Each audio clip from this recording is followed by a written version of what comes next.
Hello everyone. मेरा नाम नमन शर्मा है।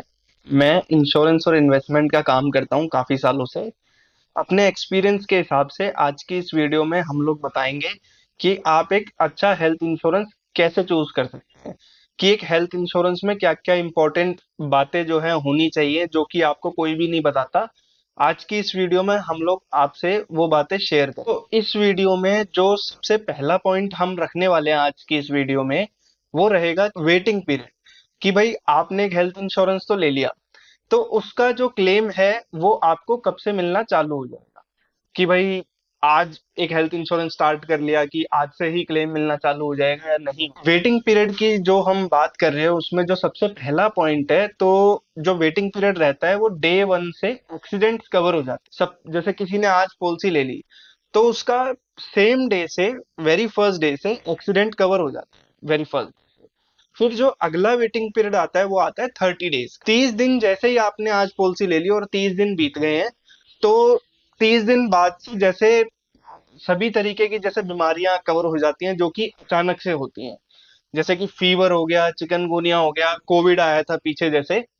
तो इस तरीके की जैसे फूड पॉइजनिंग हो जाती है, किसी को पेट में दर्द हो रहा है और अस्पताल में भर्ती होना पड़ता है, तो इस तरीके की जो भी कोई इलनेसेस होती हैं जो कि अचानक से होती हैं, वो सभी 30 दिन के बाद कवर हो जाती है। इसके बाद आता है स्पेसिफाइड डिजीजेस। कुछ हेल्थ इंश्योरेंस के अंदर ऐसी आईआरडीए ने ही ऐसी डिजीजेस बता रखी हैं कि उनका जो कवरेज है वो 2 साल के बाद ही कवर होगा, 2 साल से पहले नहीं होगा। ये अक्रॉस इंडस्ट्री कि भाई जितनी भी हेल्थ इंश्योरेंस कंपनी है सब में 2 साल का ही वेटिंग पीरियड रहता है। तो इसमें जैसे जो मेन एग्जाम्पल रहते हैं वो जैसे कैटरैक्ट का हो गया कि भाई आंखों पे सफेद हो जाता है, मोतियाबिंद आ जाता है, पेट में कोई गांठ हो गई है या पेट में कोई स्टोन हो गया है, तो इस तरीके के जैसे कोई बड़ी बड़ी एजेस पे लोग अपने घुटने बदलवाते हैं, कोई अपना लीगामेंट बदलवाना चाहता है पैरों के घुटनों का।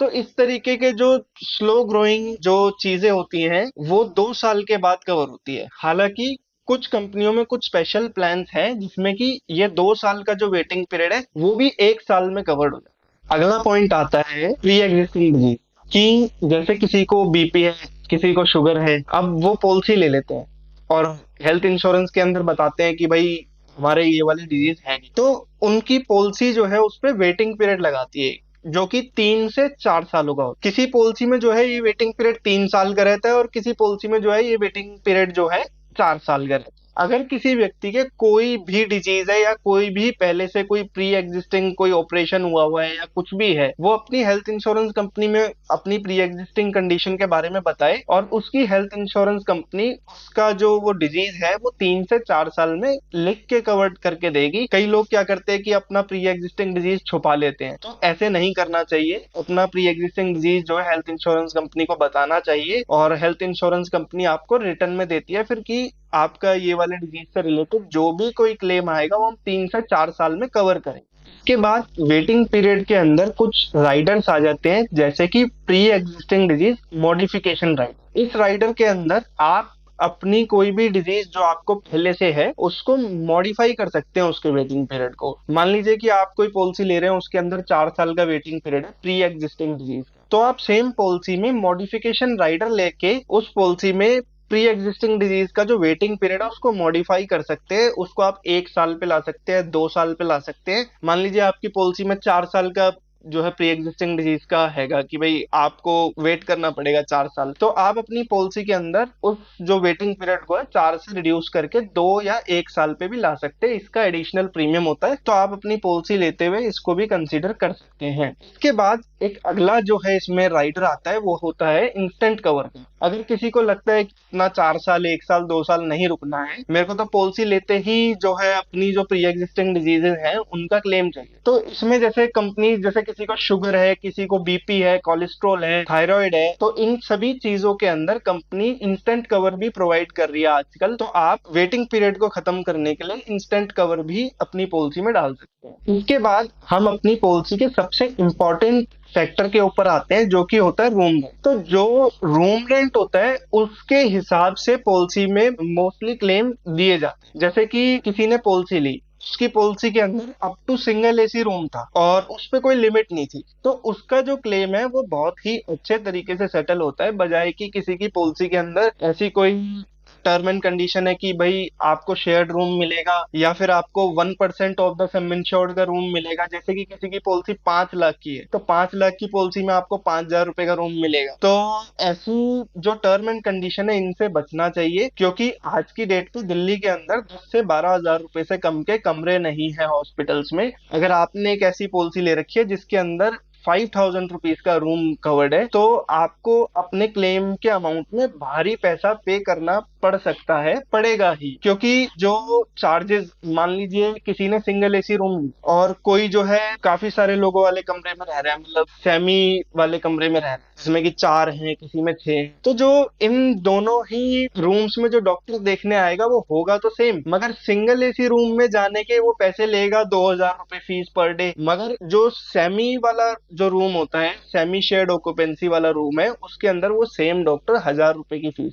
तो आप जरूर देखें पॉलिसी लेने से पहले कि जो आप पॉलिसी ले रहे हैं तो उसमें कौन सा रूम जो है कवर्ड, क्या कहीं उसमें कोई ये कैपिंग तो नहीं है। हम कुछ जो है रूम रेंट के जो लिमिट्स वाले कंपनीज के जो स्क्रीनशॉट हैं वो इसमें डालेंगे। जैसे कि काफी सारी कंपनीज में room rent 1% of the sum insured होता है, वो हमने अभी स्क्रीन पे यहाँ पे डाल दिया है, आप पढ़ सकते हैं। काफी सारी कंपनीज में जैसे छोटे सम इंश्योर्ड में 1% ऑफ द रूम रेंट रहता है और 10, 15, 20 लाख वाले सम इंश्योर्ड पे सिंगल जो ऑक्यूपेंसी का रूम है वो मिल जाता है। तो हमने आपको बस दिखाने के लिए वो वाले स्क्रीनशॉट्स जो हैं वो यहाँ पे डाल दिए, आप देख सकते हैं।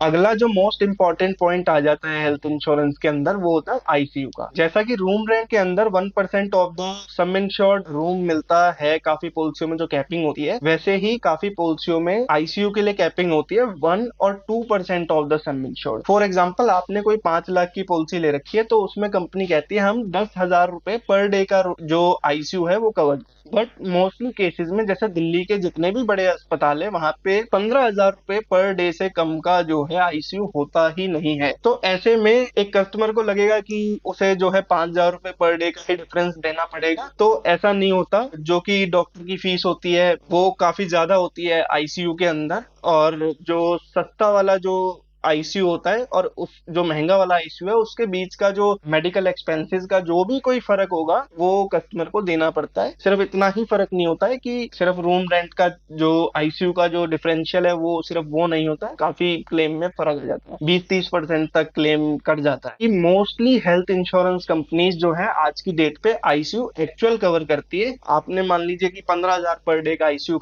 लिया हुआ है तो वो 15,000 रुपए पर डे जो है आपको आईसीयू का कवर देती है। उसमें कोई शर्त नहीं है, भले ही आपने 20,000 का लिया हो, 25,000 का लिया हो, तो कंपनी पूरे पूरे पैसे देती है आज की डेट।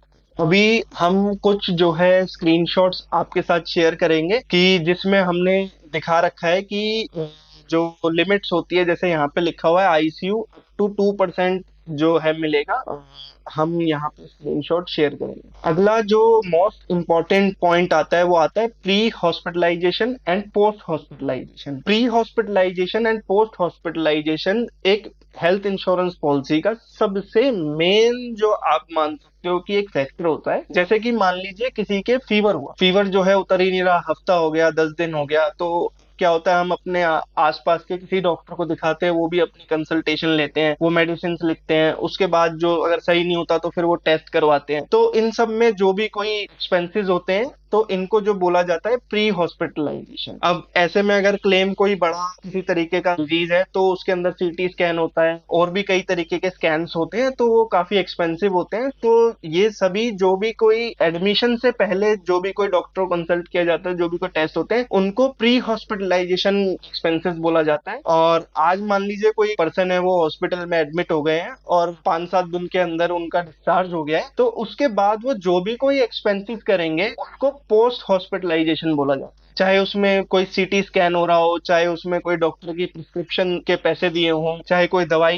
के फीस हो, ऑपरेशन हुआ है तो कोई पट्टी होनी है। मान लीजिए कि कई शुगर के केसेस में, एक्सीडेंटल शुगर वाले केसेस में देखा जाता है कि 6-6 महीने पट्टी ही हो रही है, तो वो पट्टी जो है काफी महंगी बैठी है हॉस्पिटल से, 2-2 हजार, 2,500 रुपए ले लेते हैं हॉस्पिटल वाले। तो ये सारे जो एक्सपेंसेस होते हैं पोस्ट हॉस्पिटलाइजेशन के अंदर कवर होते हैं। तो ऐसे में हेल्थ इंश्योरेंस कंपनीज में काफी सारे तरीके के प्री और पोस्ट हॉस्पिटलाइजेशन कवरेज के डेज होते हैं। जैसे कुछ कंपनीज कवर करती है 30-60 डेज प्री और 60 डेज पोस्ट, और काफी सारी कंपनी कवर करती है 60-90। तो आज की डेट पे जो सबसे बेस्ट वाला चल रहा है वो 60-180 चल रहा है, कि भाई 60 दिन पहले का सारा कवरेज मिलेगा और 180 डेज बाद तक का। मान लीजिए किसी का कोई ऐसा क्लेम है जिसमें बहुत महंगी दवाई चल रही है, जैसे कैंसर का, काफी सारे अदर क्लेम्स होते हैं जिसमें कि काफी लंबे समय तक मेडिसिन और जो है पट्टियां चलती हैं, बैंडेजेस लगाई जाती हैं, तो काफी लंबे समय तक चलती है। तो ऐसे में आपको इंश्योर करना चाहिए कि जो ये पोस्ट हॉस्पिटलाइजेशन वाला बेनिफिट है ये आपकी पॉलिसी में ज्यादा से ज्यादा हो। अगला पॉइंट आता है कम्युलेटिव बोनस। तो ये जो कम्युलेटिव बोनस होता है ये भी आज की डेट पे कई तरीके का होता है। पहले चलता था कि जैसे कोई पर्सन जो है अपनी पॉलिसी कराता है और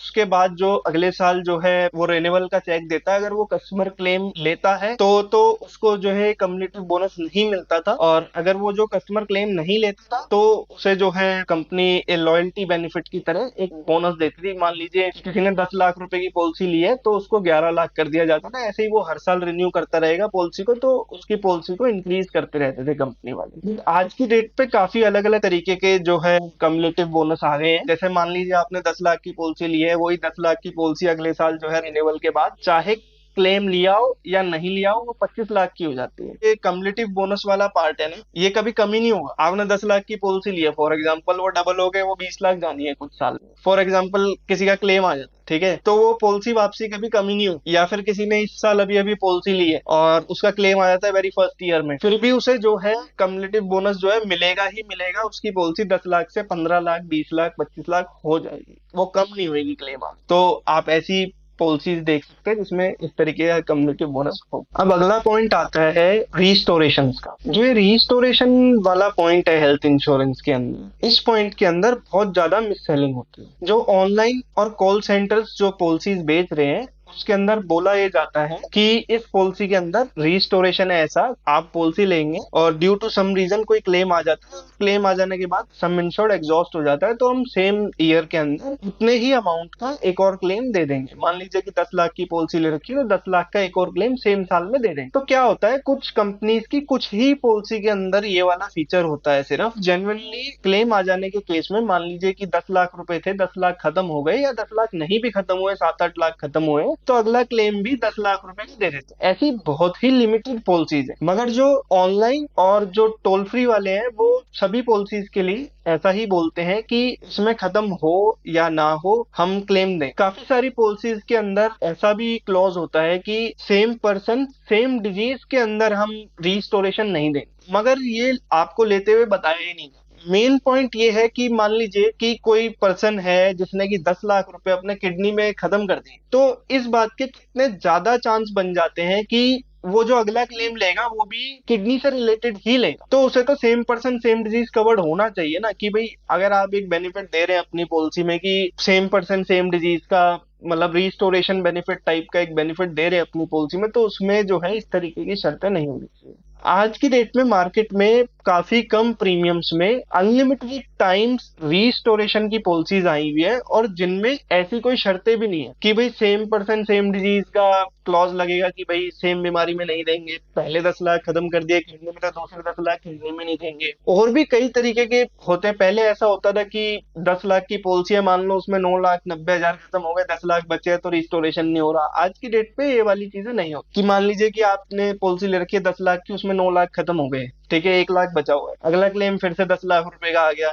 तो कंपनी ऐसा नहीं करेगी कि आपको सिर्फ 1 ही लाख पास करे, वो पूरे 10 के 10 लाख रुपए पास करेगी अनलिमिटेड रिस्टोरेशन के केस के अंदर। बट आपकी पॉलिसी में जैसा मैं बता रहा हूँ वैसे बेनिफिट होने को। अगला पॉइंट आ जाता है मॉडर्न। अभी तक मैंने जितने भी पॉइंट्स पे बात करी उससे जो नुकसान होता है कस्टमर का वो बहुत थोड़ा होता है, वो कुछ 50,000 60,000 रुपए तक हो सकता है। अगला जो पॉइंट है उस पॉइंट की वजह से कस्टमर्स का 5 लाख, 10 लाख, 20 लाख रुपए तक का लॉस। तो अगला जो पॉइंट है वो आता है मॉडर्न ट्रीटमेंट्स का पॉइंट, कि आज की डेट पे साइंस इतना एडवांस हो चुका है, मेडिकल साइंस, तो कुछ ऑपरेशंस, कुछ टेक्नोलॉजीज ऐसी आ गई हैं, कुछ मेडिटेशंस ऐसे आ गई हैं जो कि काफी एक्सपेंसिव हैं, और पहले की तरह उनमें इतना कॉम्प्लिकेशन नहीं है, काफी इजी तरीके से वो आपको जो है ऑपरेट कर देते हैं या मेडिटेशंस दे देते हैं, बट वो काफी एक्सपेंसिव होता है। आज की डेट पे काफी जो सारे हेल्थ इंश्योरेंस है उसके अंदर इस मॉडर्न ट्रीटमेंट के अंदर कैपिंग है कि भाई आपने फॉर एग्जांपल 10 लाख की पॉलिसी ले रखी है, आप समझ रहे हैं कि भाई मैंने 10 लाख की पॉलिसी ले रखी है और मैं बड़ा सेफ हूँ, सिक्योर हूँ, मेरे को अगर कोई बात हो जाती है तो मैं हॉस्पिटल जाऊंगा, अपनी हेल्थ इंश्योरेंस लगाऊंगा और क्लेम ले लूंगा, कुछ भी बात होती है। तो ऐसा नहीं है, पॉलिसीज में मॉडर्न ट्रीटमेंट की कैपिंग होती है। इस कैपिंग के अंदर जैसे जो मेजोरिटी क्लेम आते हैं वो मैं आपके साथ डिस्कस करता हूँ। जैसे कैंसर के अंदर जो कीमोथेरेपी होती है वो इम्यूनोथेरेपी के अंदर आती है। मैं आपको यहाँ पे एक स्क्रीनशॉट शेयर करता हूँ, उसमें लिखा हुआ है जैसे 5 लाख की पॉलिसी के अंदर 2.5 लाख रुपए तक का जो जैसे रोबोटिक्स कवर्ड है और इम्यूनोथेरेपी जो है 2.5 लाख रुपए का कवर्ड। तो इसका कहने का मतलब यह है, मान लीजिए आपने कि एक 5 लाख की पॉलिसी ले रखी है, आपको लग रहा है कि कोई भी बात होती है तो 5 लाख रुपए तक का क्लेम मिल जाएगा, मगर ऐसा नहीं। पॉलिसीज के अंदर सब लिमिट्स डाल रखी है इस तरीके से कि भाई कोई रोबोटिक ट्रीटमेंट होता है अगर तो 2.5 लाख रुपए ही मिलेगा। तो के अंदर जैसे अब रोबोटिक्स का ही एग्जांपल ले लेते हैं, तो रोबोटिक्स के जो ऑपरेशन होते हैं वो सभी जो है 6 to 7 लाख रुपीज के होते हैं। जैसे जॉइंट रिप्लेसमेंट हो गया, किसी के कोई गांठ हो गई जो कि मशीनरी के थ्रू निकालनी है, तो ये सभी ऑपरेशन काफी महंगे होते हैं। और आपको लग रहा है कि मैंने 5 लाख की पॉलिसी ले रखी है, उसमें मेरा 5 लाख का बोनस इकट्ठा हुआ है, मेरा तो टोटल 10 लाख हो रखा है। मगर कंपनी आपसे भी स्मार्ट है, कंपनी ने जो है पॉलिसी के अंदर लिमिट लगा रखी है और वो लिमिट जो है 2.5 लाख की है। अब मान लीजिए किसी का 7.5 लाख का क्लेम आ गया मॉडर्न ट्रीटमेंट में, तो उसको जो है 2.5 लाख ही पास होंगे मैक्सिमम। तो कृपया कर मॉडर्न ट्रीटमेंट का तो अपनी आंखों से पढ़ो पॉलिसी के अंदर कि वो कवर्ड है सही से या नहीं। अभी मैं एक रीसेंट एग्जांपल आपको बताता हूँ। मेरे एक अंकल हैं, उनको एक कॉल आता है कि भाई आपका पॉलिसी जो है हम 40,000 प्रीमियम का पॉलिसी जो है 34,000 में कर देंगे और उसमें modern treatment up to the sum insure. By chance उन्होंने जिन्होंने ये कोटेशन उनको भेजा था, तो उन्होंने ये जो पॉलिसी का नाम है उस पे लिख के भेजा हुआ था कि भाई ये पॉलिसी।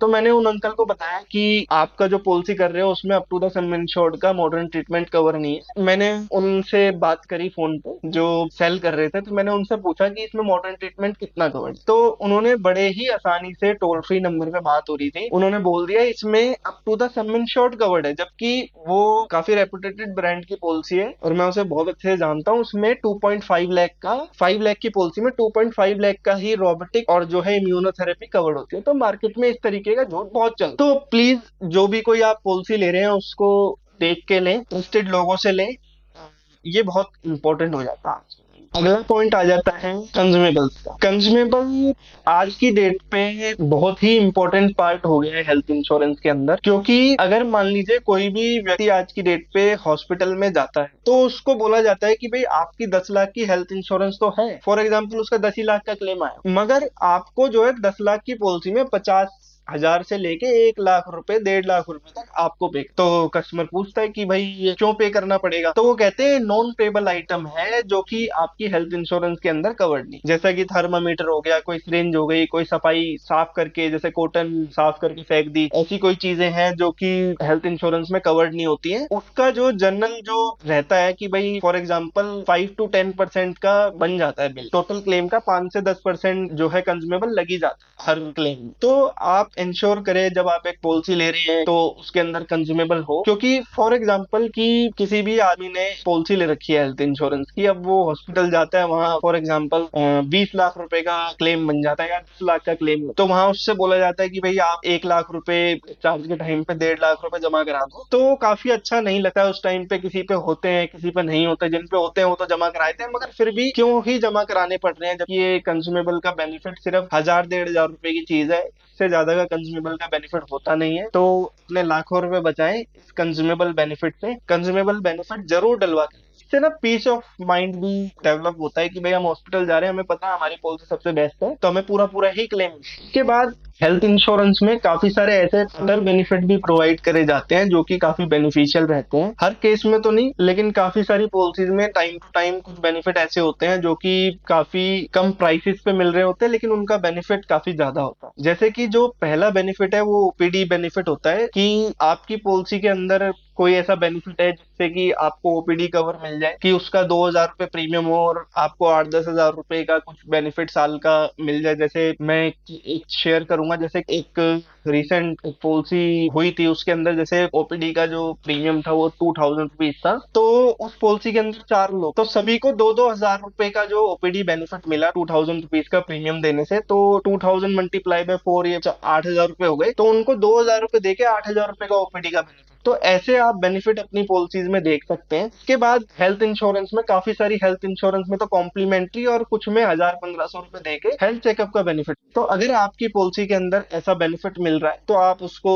जरूर लें और उसे यूटिलाइज भी करें। इससे क्या रहता है, मान लीजिए कि हमारे शरीर के अंदर कुछ कोई डिजीज डेवलप हो रही है तो समय रहते हमें पता लग जाती है और हम उस पर ध्यान दें। इसके बाद काफी सारे हेल्थ इंश्योरेंस के अंदर फिटनेस मेंबरशिप्स और अलग अलग तरीके के बेनिफिट मिलते हैं। जैसे अभी एक करंट टाइम की बात बताता हूँ कि एक हेल्थ इंश्योरेंस कंपनी है, वो सिर्फ 1500 के अंदर फिटनेस मेंबरशिप दे रही है पूरे 1 साल के लिए। मान लीजिए कि आपके बच्चे जिम जाते हैं और उसकी फीस 1500-2000 रुपए पर हेड है, तो पूरी पॉलिसी में 4-4 मेंबरशिप्स मिल रही है कि चाहे उस मेंबरशिप में स्विमिंग पूल जाओ चाहे जिम जाओ। अब आज की डेट पे स्विमिंग पूल का बेयर मिनिमम जो एक्सपेंस है पर डे वो 200-300 रुपीज पर डे। तो हेल्थ इंश्योरेंस के अंदर काफी सारे वेलनेस बेनिफिट ऐसे मिल रहे हैं कि जिसमें आपको बहुत ही कम पैसे में एक एक साल की फिटनेस मेंबरशिप्स मिल रही है। इसको आप अवेल कर सकते हैं, बहुत ही बेनिफिशियल चीज। ये सारे की फैक्टर्स थे, ये सारी गाइडेंस थी आपको कि अगर आप एक नया हेल्थ इंश्योरेंस या फिर अपना पुराना चलता हुआ पोर्ट करना चाह रहे हैं हेल्थ इंश्योरेंस, तो आपको अपनी पॉलिसीज में ये सारे की फैक्टर तो जरूर देखने हैं।